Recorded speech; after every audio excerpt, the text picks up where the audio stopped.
All right, Pat, we're back. Your first project, your first completed project. So pretty exciting, quite the transformation. The outside, maybe we didn't change a whole lot, besides obviously the color, cut down a bunch of bushes, put on this front porch. Cleaned it up just a little bit, but did a lot on the inside, which we'll show them. So kind of what has been your experience of kind of seeing a project from coming out of school now and going from, it was basically this old beat up old house to seeing a completed project? It's been fantastic. Yeah, to see this project from start to finish has been really awesome. You know, you'll see some of the footage from before. The house was dirty. We cleaned it up a lot. You know, it's a great space. It'll provide an excellent house and home for somebody who's gonna move in. You know, we had to move some walls and add a master suite, as you'll see, but it's been a really fantastic project. So come on inside and we'll show you what we've done. All right, as y'all just saw, this was the old kitchen and laundry room area.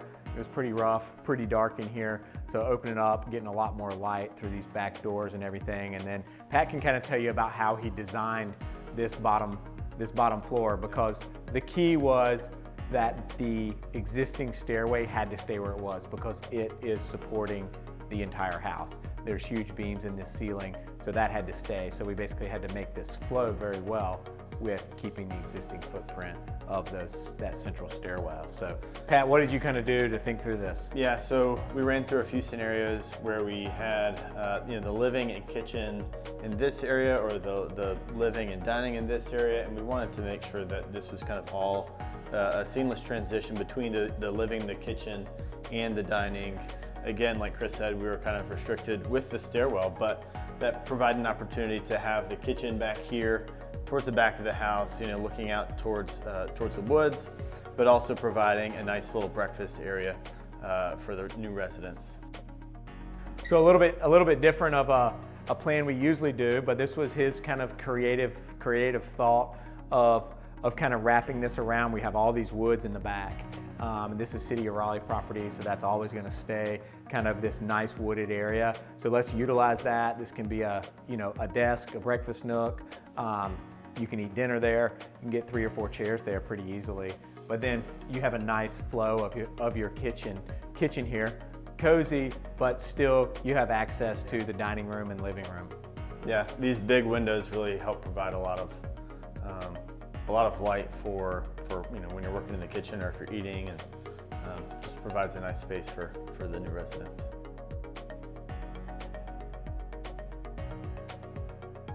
The big thing about this room was really creating a master suite. Before, we had 4 bedrooms upstairs and 1 small single bath. So we were trying to figure out how to reconfigure that. The only part on the house that we didn't have brick was actually the front upstairs elevation. So we were able to create a lot bigger window easily without a ton of expense, because we didn't have to do a lot of brick patching. We did add some additional light above the bed here. There was some brick patching, but just let some nice light in, but you still maintain privacy in your bedroom.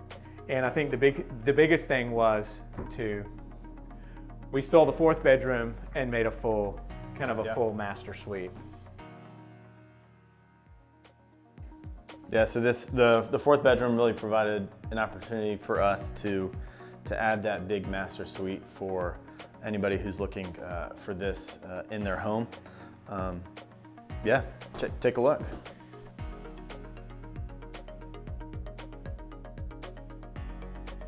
Well, we're excited to have you on board and glad to see your first project come to fruition.